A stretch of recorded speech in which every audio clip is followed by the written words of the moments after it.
우리 인생은 만만치가 않은데 그것은 우리가 힘든 일을 자주 경험하기 때문입니다. 우리에게는 산과 같은 고비고비가 있는데 한 고비를 넘기면 또 다른 고비가 기다리고 있고 또 그 고비를 잘 통과하면 다른 고비가 우리를 찾아옵니다. 우리 인생은 고난의 연속이라고 볼 수 있는 것이죠. 그래서 산 넘어 산이다 라는 말이 있는 것 같아요. 우리 예수 믿는 사람들이 하나님의 나라에 들어가기 전까지는 늘 지속적으로 만나는 것이 고난이라는 것입니다. 특히 단시간이 아니라 장시간에 걸쳐서 괴로운 일, 힘든 일을 경험하게 되면 우리는 낙심하게 되고 또 상심하게 되는 것이죠. 그럴 때 우리에게 필요한 것이 있는데 바로 성경입니다. 성경 66권 가운데 고난당하는 성도에게 꼭 필요한 성경은 바로 베드로전서입니다. 왜냐하면 베드로전서는 고난받는 성도들에게 용기를 주고 힘을 주고 또 소망의 말씀을 주고요. 믿음으로 승리할 수 있는 길을 제시하고 있기 때문입니다. 오늘부터 베드로전서를 공부할 텐데요. 소망을 갖고 믿음으로 승리하시기를 주님의 이름으로 축복합니다. 자, 베드로는 누구에게 편지를 쓰고 있을까요? 그의 수신자는 누굴까요? 자, 1절입니다. 예수 그리스도의 사도 베드로는 본도, 갈라디아, 갑바도기아, 아시아와 비두니아에 흩어진 나그네라고 하면서 그들에게 편지를 쓰고 있는 것입니다. 베드로는 5개 도시에 흩어진 성도들에게 편지를 쓰고 있는 거예요. 자, 이 5개 도시는 그 당시에 소아시아였는데 지금의 터키 지역에 해당이 됩니다.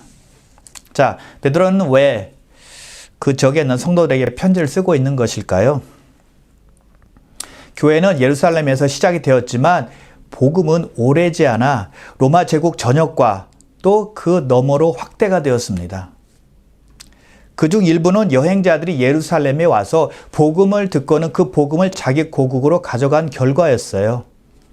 그리고 복음이 전파되는 데 큰 역할을 했던 것이 있는데 바로 박해였습니다. 사도행전에 보니까 스데반이 순교를 당한 직후에 성경은 이렇게 말씀하고 있습니다. 그날에 예루살렘에 있는 교회에 큰 박해가 있어 사도 외에는 다 유대와 사마리아 모든 땅으로 흩어지니라. 자, 그리고 흩어진 사람들이 두루 다니면서 복음 전파를 했다고 성경은 말씀하고 있습니다. 박해로 인해 흩어져서 다른 도시로 갔고 그 도시에 가서 복음을 전파한 것입니다. 그래서 유대인들 뿐만이 아니라 많은 이방인들이 복음을 듣고 예수님께 돌아오게 되었다는 것이죠. 박해로 인해 성도들이 흩어졌던 지역 가운데 하나가 바로 소아시아 지역이었고 베드로는 그곳에 있는 성도들에게 편지를 썼는데 그것이 베드로전서라는 것이죠. 영광스러운 하나님의 나라를 바라보고 소망 붙들고 고난이 와도 견디고 승리하라고 해서 편지를 쓰게 된 것입니다. 왜 그들에게 이런 메시지가 필요했을까요?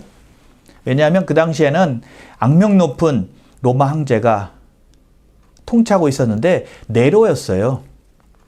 많은 성도들이 네로의 핍박과 박해와 그리고 시련 때문에 많이 힘들어 했었거든요. 자, 네로가 어떤 인물인지 단적으로 우리가 설명해 줄 수 있는 것이 있는데요. AD 64년에 네로가 로마에 불을 지릅니다. 근데 그 불을 지른 사람이 예수 믿는 사람들이라고 뒤집어 씌우고는 그들을 박해한 겁니다. 그만큼 악한 사람이 바로 네로였다는 것이죠. 그래서 수많은 크리스찬들이 체포되어 고문당하고 참수형을 당하고 십자가형으로 죽기도 하고 또 어떤 사람은 원형 경기장에서 수많은 사람들이 보는 앞에서 짐승의 먹이가 되기도 했습니다. 그런 불안함과 두려움이 있는 시기였기 때문에 베드로는 성도들을 위로하고 격려하기 위해서 편지를 썼다는 것이죠. 자, 베드로가 흩어진 성도들을 향해서 부른 이름이 있어요. 나그네입니다.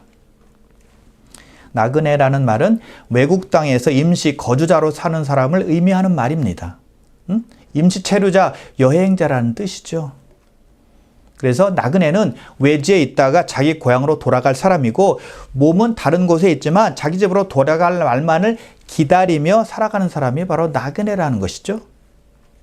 우리가 예수를 구세주와 주님으로 믿게 되면 우리는 이 땅의 시민권자에서 하늘의 시민권자로 바뀌게 됩니다. 왜냐하면 우리의 진짜 집은 이 땅이 아니라 천국이기 때문이죠. 그래서 우리는 일시적으로 이 땅에 살고 있다는 겁니다.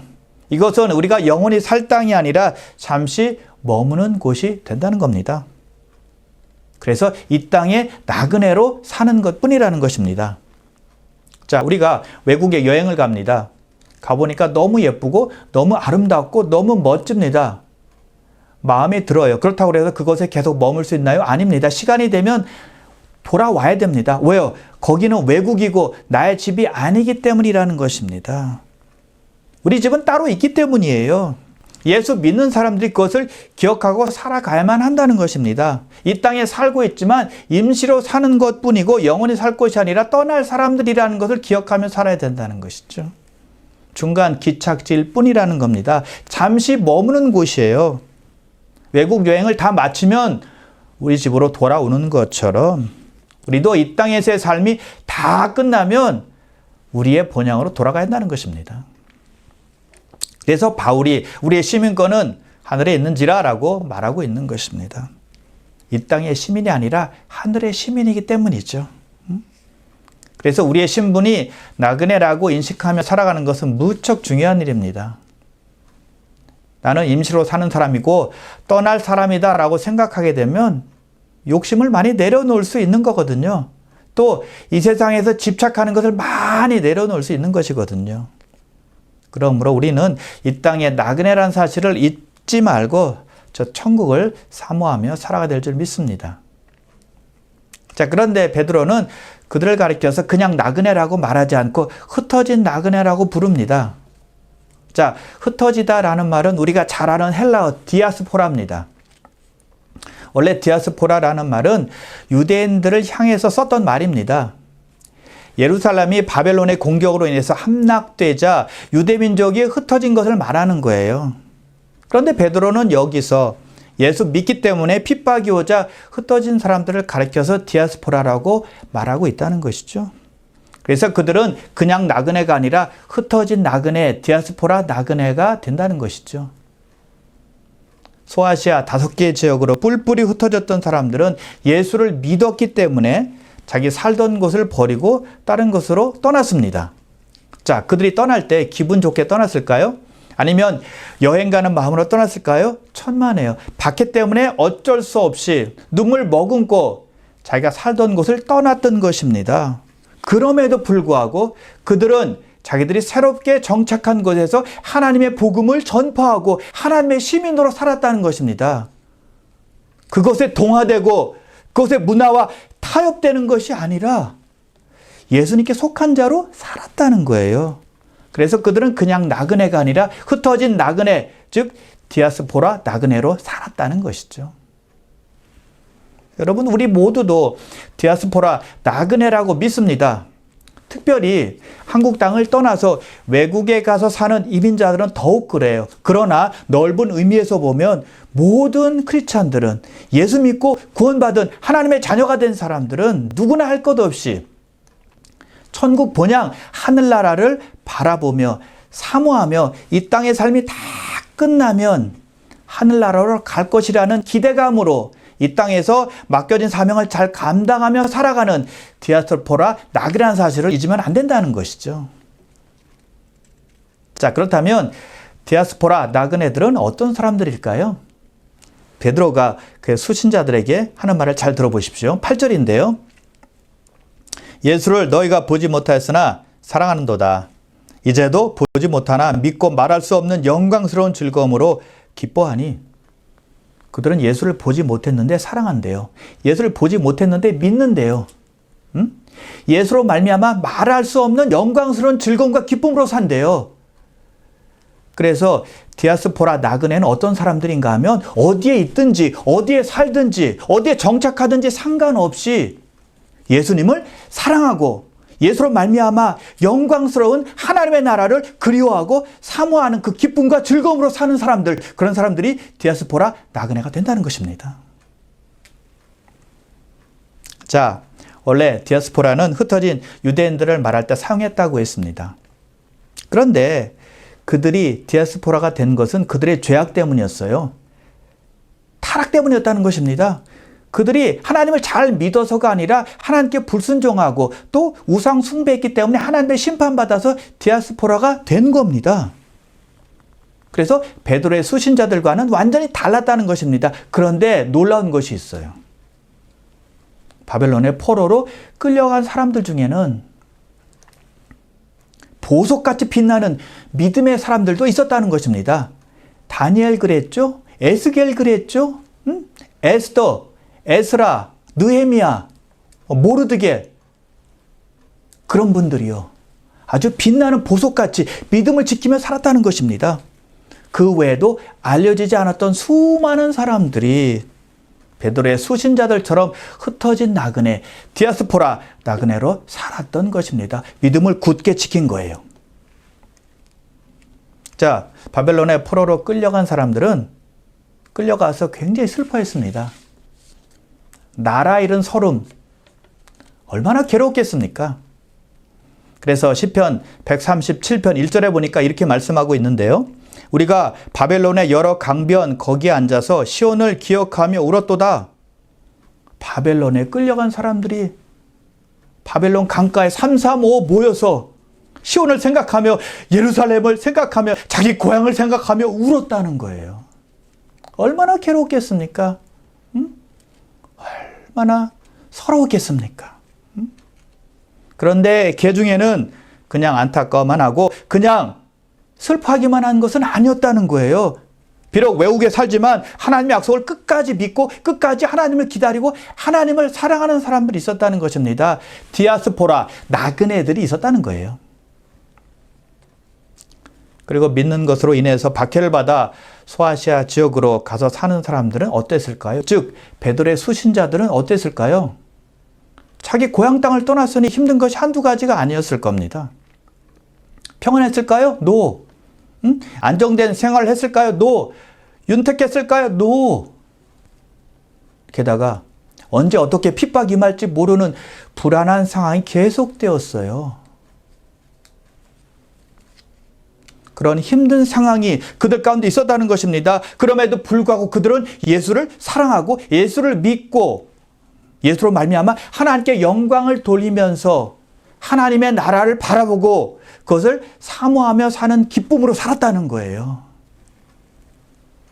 그렇다면 우리도 흩어진 나그네요, 디아스포라 나그네가 되는 사람들인데 우리가 신앙생활할 때 너무 핑계대면 안 될 것 같아요. 아우 너무 힘들어서 이것도 못하고 저것도 못하고 라고 말한다면 변명에 지나지 않는 것이죠. 디아스포라 나그네들은요, 힘든 상황 속에서도 하나님을 사랑하고 섬기는 사람들이지 모든 것을 다 갖추고 신앙생활하는 사람들은 아니라는 것입니다. 편안한 상태에서 여유로운 상태에서 신앙생활하는 사람들이 아니라는 거예요. 나는 왜 이렇게 바쁘지? 나만 힘든 거 아니야? 나만 수고하는 거 아니야? 내 직장일하고 아니면 사업을 하고 가정일 돌보고 교회 가서 예배드리고 교회 봉사하고 쉴 틈이 없네? 나는 여유가 없네? 너무 힘들어 라고 불평하지는 않나요? 그렇다면 베드로의 수신자들을 한번 생각해 보십시오. 그들 가정을 잘 돌봤습니다. 자기 일 열심히 했습니다. 그리고 하나님을 사랑해서 하나님을 온전히 섬겼어요. 그것에 더해서 언제 어떻게 핍박, 박해가 올지 모르는 상황 속에서 살았습니다. 늘 불안한 상황 속에 있었다는 것입니다. 그럼에도 불구하고 하나님 사랑하는 것, 하나님 섬기는 것 멈추지 않았다는 것입니다. 그것이 디아스포라 나그네들의 특징이죠. 디아스포라 나그네들의 정신이고요. 그러므로 우리도 현재 어떠한 형편에 있든지 어떠한 삶 속에 있든지 예수님을 사랑하고 하나님께 영광을 돌리며 살아가는 참된 디아스포라 그리스도인들이 다 되시기를 바랍니다. 자, 그런데 흩어진 나그네라고 해서 자동적으로 하나님을 사랑할 수 있을까요? 어떤 동기부여가 주어질 때 참된 성도로 살아갈 수 있을 것입니다. 자, 그래서 베드로가 2절에 말씀하고 있는데요. 곧 하나님 아버지의 미리하심을 따라 성령이 거룩하게 하심으로 순종함과 예수 그리스도의 피 뿌림을 얻기 위하여 택하심을 받은 자들에게 편지하노니 은혜와 평강이 너에게 더욱 많을지어다. 베드로가 그들에게 그들이 어떤 사람들인지, 어떤 신분인지, 하나님의 어떤 축복과 사랑을 받았는지를 설명하고 있는 것입니다. 한마디로 그들은 택하심을 받았다는 겁니다. 하나님의 부르심과 하나님의 선택하심을 입었다는 것이죠. 아버지 하나님과 성령 하나님과 아들 예수님, 즉 성삼위일체에 의해서 그들의 구원이 이루어졌다고 지금 알려주고 있는 것입니다. 엄청난 축복이 그들에게 임했다는 것을 알려주고 있는 거예요. 이 말씀이 힘든 상황 속에서도 믿음으로 견디며 참고 살아가고 있는 그들에게 큰 힘과 용기가 되었을 겁니다. 비록 나그네로 살아가는 처지였고 고달픈 처지였지만 하나님께서 택하셨다는 말로 인해서 모든 어려움과 고난과 역경을 헤쳐나갔을 거예요. 다시 한번 소망을 굳게 붙잡게 되었을 것입니다. 우리 모두도 역시 하나님만 바라보고 믿음으로 살려고 애를 쓰는 나그네들이에요. 예수 믿기 때문에 고난도 받거든요, 우리는. 또 예수 믿기 때문에 부당한 대우도 받을 수 있고요. 또 불이익을 당하고 어려움도 많이 경험하게 되거든요. 억울한 일 당할 때도 있고 또 자존심 상하는 일이 생길 때도 있습니다. 그럼에도 불구하고 우리는 끝까지 참고 인내하고 견뎌야 한다는 것입니다. 왜요? 우리는 예수의 뒤를 쫓아가는 사람들이기 때문이죠. 하나님의 영광을 위해서 살아가는 사람들이기 때문이라는 것입니다. 디아스포라, 나그네들이기 때문이라는 거예요. 성경은 말씀하고 있습니다. 로마서 8장 17절인데요. 자녀이면 또한 상속자 곧 하나님의 상속자요 그리스도와 함께한 상속자니 우리가 그와 함께 영광을 받기 위하여 고난도 함께 받아야 할 것이니라. 우리가 예수님과 함께하는 하나님의 상속자가 되었기 때문에 고난이 와도 그 영광을 바라보며 견디고 참아야 한다는 것입니다. 우리가 영광을 받기 위해서는 고난이 필수라는 것을 꼭 기억하고 참고 인내하라는 거예요. 그래서 나그네로 살아가는 우리에게도 역시 필요한 말씀은 하나님의 택하심이죠. 하나님께서 우리 한 사람 한 사람을 택하셨다는 말을 기억할 때 우리는 위로받고 격려받고 용기 100배에서 살아갈 수가 있는 겁니다. 디아스포라 나그네로 넉넉하게 살아갈 수가 있다는 것이죠. 그리고 베드로가 또 말합니다. 3절인데요. 우리 주 예수 그리스도의 아버지 하나님을 찬송하리로다. 그의 많으신 긍휼대로 예수 그리스도를 죽은 자 가운데서 부활하게 하심으로 말미암아 우리를 거듭나게 하사 산 소망 있게 하시며 베드로가 갑자기 하나님 아버지를 찬송합니다. 우리 주 예수 그리스도의 아버지 하나님을 찬송할지로다. 느닷없이 그의 입에서 찬송이 튀어나옵니다. 왜 그럴까요? 이유가 무엇일까요? 구원을 말하다가 감격한 거예요. 하나님의 은혜가 벅찬 감동으로 올라온 것입니다. 거듭나게 하사 산 소망 있게 하신다는 말을 하면서 너무 흥분된 것입니다. 감사해서 하나님께 찬송을 한 것입니다. 그의 수신자들에게 하나님의 택하심과 구원에 대해서 말하다가 너무 기쁘니까 하나님을 찬송하지 않을 수 없었다는 것이죠. 베드로는 우리와 많이 다른 것 같아요. 여러분, 우리는 언제 흥분합니까? 언제 감격합니까? 내가 응원하는 팀이 이겼을 때, 승리했을 때, 그때 우리는 감격하잖아요. 좋아하잖아요. 기뻐하잖아요. 또는 내가 이루기 원했던 소원, 꿈이 이루어졌을 때 펄쩍펄쩍 뛰면서 우리는 감격합니다.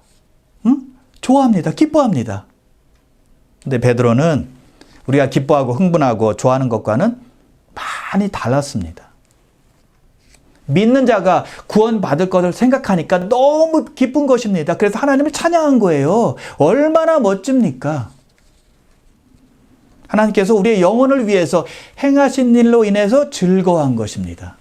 기뻐한 것입니다. 감사한 것입니다. 저와 여러분들도 하나님으로 인해서 좀 더 기뻐하면 어떨까요? 하나님의 사랑과 은혜를 인하여 좀 더 즐거워하면 어떨까요? 구원을 베풀어 주신 하나님을 좀 더 찬양하는 우리 모두가 되었으면 좋겠습니다. 자, 베드로는 그의 많으신 긍휼대로 예수 그리스도를 죽은 자 가운데서 부활하게 하심으로 말미암아 우리를 거듭나게 하사 산 소망 있게 하시며라고 말했습니다. 예수님의 부활하심으로 말미암아 우리를 거듭나게 하시고 산 소망을 주셨다고 했는데 그 이유는, 그 근거는 하나님의 긍휼하심이었다고 지금 말하고 있는 것입니다. 그러니 하나님의 긍휼하심이 얼마나 중요한 것입니까? 긍휼하심이 없었더라면 하나님의 어떤 성품도 우리에게 도움이 되지 않았을 겁니다. 우리의 모든 소망은 하나님의 긍휼로부터 시작이 되는 것이니까요.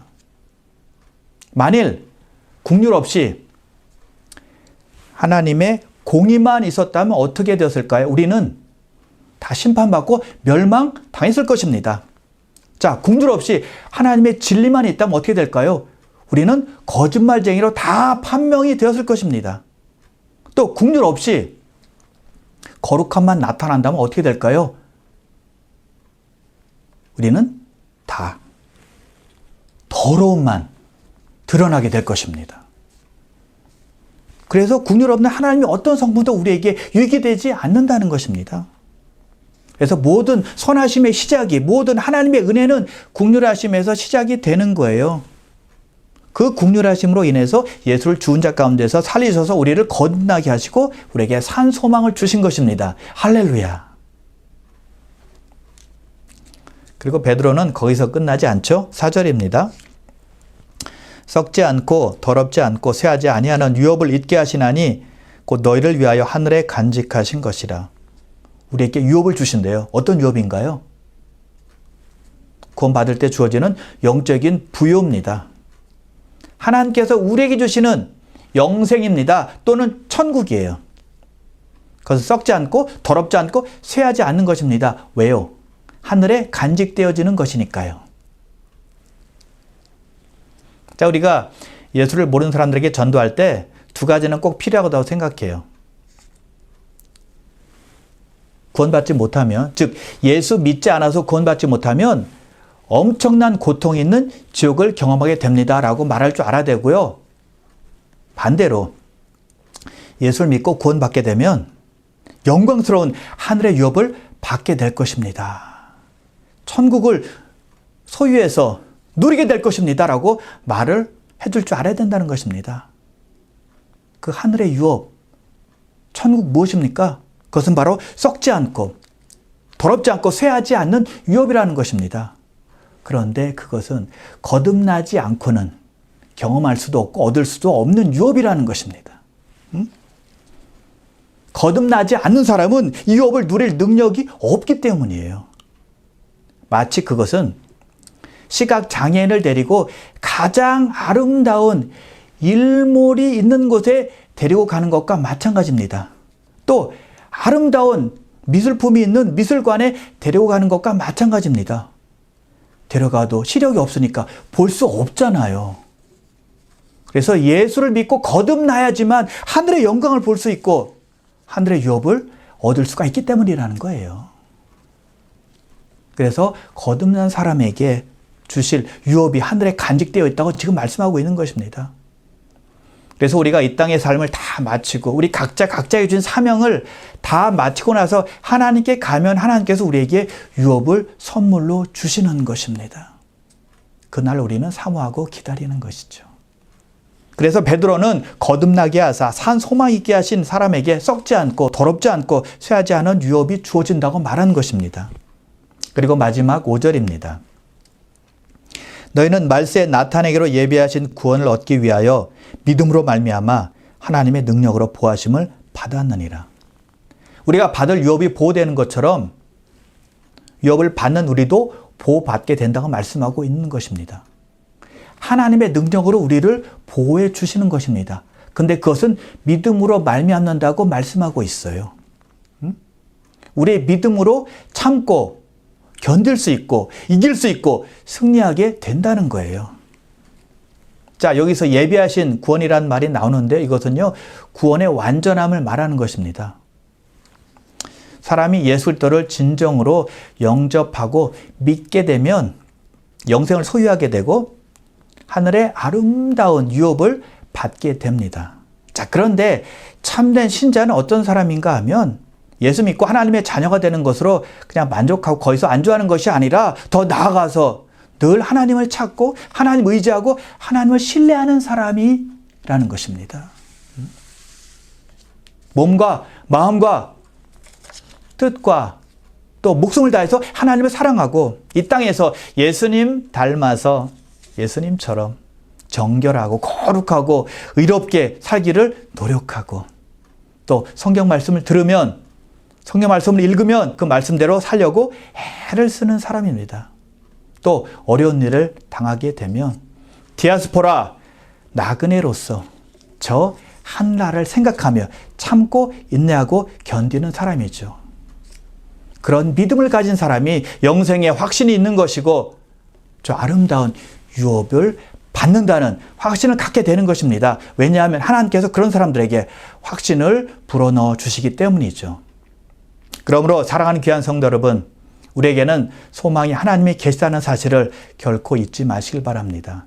많은 국률함을 가지고 우리를 택하셔서 예수 그리스도의 부활하심으로 말미암아 우리를 거듭나게 하시고 산 소망이 있게 하시고 영원한 유업을 우리에게 선물로 주시는 그 하나님을 매일매일 찬양하시고 어떤 어려움이 있을지라도 하나님을 생각하시면서 디아스포라 나그네로서 넉넉히 승리하며 살아가시기를 주님의 이름으로 축원합니다.